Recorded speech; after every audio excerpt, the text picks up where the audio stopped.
আমার প্রশ্নটা reverend Eric বকের কাছে।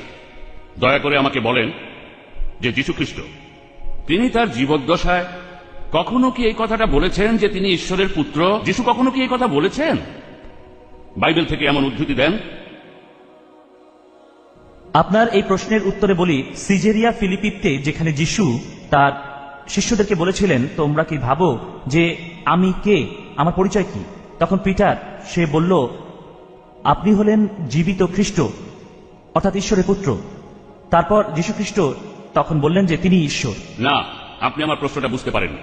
আপনি বললেন পিটার বলেছিল যে যীশু খ্রিস্ট ঈশ্বর, আর আমি বলছি যে আপনি আমার প্রশ্নটা ভালো করে শোনেননি। আমার প্রশ্নটা হলো, যীশু খ্রিস্ট কি কখনো তার জীবদ্দশায় নিজের মুখে এমনটা বলেছেন যে তিনি ঈশ্বরের পুত্র? এটাই হলো। বাইবেল থেকে উদ্ধৃতি দেন। আচ্ছা আচ্ছা আচ্ছা, আমি তাহলে আমার কলিগ আলেকা বুগোকে এখানে ডাকি, কারণ আমি আসলে অতটা জানি